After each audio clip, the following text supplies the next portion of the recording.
¿Te has puesto a pensar cómo aprendiste a leer? Hola. El día de hoy les vamos a hablar sobre el libro El cerebro lector, del autor francés Stanislas Dehaene, específicamente el capítulo número 5, titulado Aprender a leer. Y nosotros somos Mariela, Macarena, Florencia. y quien les habla ahora, Diego.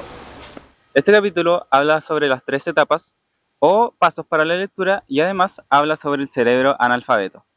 En 1985, la psicóloga Jutta French propuso 3 simples pasos que nos muestran un bosquejo de los cambios que ocurren en la mente del niño, y estas son: Etapa pictórica. Esta etapa ocurre alrededor de los 5 o 6 años. En esta edad, el niño todavía no ha comprendido la lógica de la escritura. Por lo tanto, utiliza un sistema visual para intentar reconocer forma, color, orientación, curvatura o tamaño de las letras. Generalmente en esta etapa suelen reconocer su nombre o tal vez alguna palabra que le llame la atención. El niño todavía no interpreta la estructura de las palabras, por lo tanto confunde con facilidad su parecido visual y no logra reconocer palabras escritas de otra forma. Por ejemplo, si les enseñamos que en esta imagen dice Coca-Cola y después les enseñamos estas otras 2 imágenes, el niño no podrá reconocer la palabra vista anteriormente escrita de otra forma. Ustedes se preguntarán, ¿por qué ocurre esta confusión? Esto se debe a que el cerebro del niño hace un intento de proyectar la forma general de las palabras en su significado, sin prestar atención a las letras individuales ni a su pronunciación, realizando así una lectura falsa. La etapa fonológica.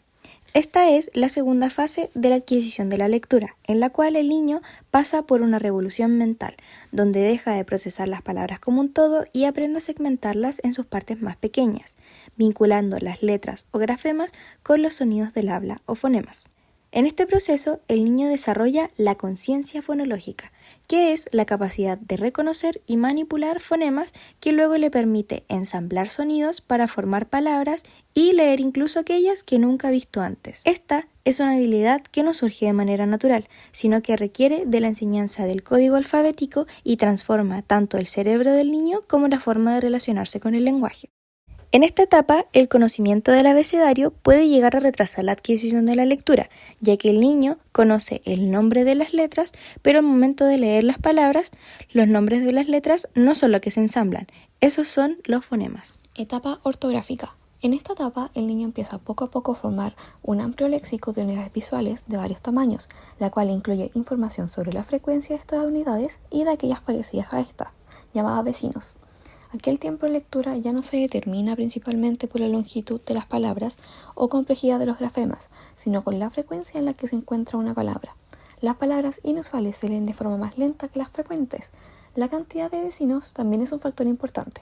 La palabra vano está rodeada por sus vecinos mano y vino, por lo que vano se lee con más lentitud.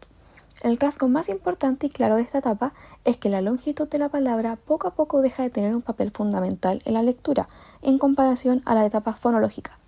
En los adultos, este aspecto está casi ausente, ya que utilizamos un procedimiento paralelo que capta casi todas las letras al mismo tiempo, en palabras menores a 8 letras. El paralelismo creciente y la eficacia son características de la etapa ortográfica. Aparece un código de palabras cada vez más corto que representa en solo una imagen la cadena entera de letras.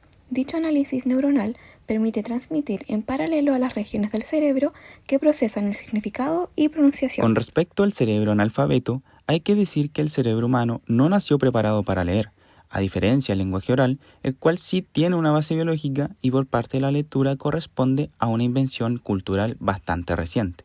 Al estudiar personas adultas que nunca aprendieron a leer, o sea, analfabetos, y compararlas con personas alfabetizadas, se puede concluir que en un cerebro analfabeto los circuitos no se han reorganizado con la experiencia de leer, sino que se enfocan en lo básico, como reconocer rostros, orientarse en el espacio, percibir objetos y mantener la memoria oral. Aquí, la visión y la audición trabajan de forma separada, sin un circuito que conecte símbolos con sonidos o significados. En cambio, en un cerebro alfabetizado, desarrollan nuevas conexiones como las áreas visuales, de memoria y lenguaje se integran para decodificar letras y darle sentido. Es como si el cerebro reciclara zonas destinadas a otras funciones y las pusiera al servicio de la lectura. En resumen, el cerebro analfabeto es el punto de partida y gracias a la plasticidad cerebral puede transformarse para aprender a leer y a escribir. Lo interesante de todo esto es que todos nosotros pasamos por este proceso al aprender a leer y no nos dimos cuenta. Entonces, ¿por qué deberíamos leer este capítulo? El capítulo de Aprender a leer nos muestra que la lectura no es un proceso espontáneo, sino que es un aprendizaje adquirido por nuestro cerebro. A través de las distintas etapas ya mencionadas, se explica cómo los niños van desarrollando habilidades cada vez más complejas hasta lograr una lectura fluida. Aquí nos queda claro que comprender cómo funciona el cerebro es indispensable para desarrollar métodos de enseñanza efectivos para la lectura. Para un futuro docente, este capítulo presenta herramientas indispensables, ya que no solo presenta una visión científica y clara del proceso lector, sino que a su vez presenta fundamentos prácticos para la enseñanza. La lectura de este capítulo amplía conocimiento teórico, inspirando a los educadores a ver la lectura como un proceso transformador, una puerta hacia la imaginación, pensamiento crítico y acceso al conocimiento. Si eres un estudiante, profesor en formación o un ya docente, este capítulo te permitirá ver la lectura de una perspectiva distinta, ya no como un simple conjunto de letras, sino como un proceso que transforma el cerebro y nos abre las puertas al conocimiento. Bueno, este fue el capítulo 5 del libro El cerebro lector. Muchas gracias por su atención. ¡Chao!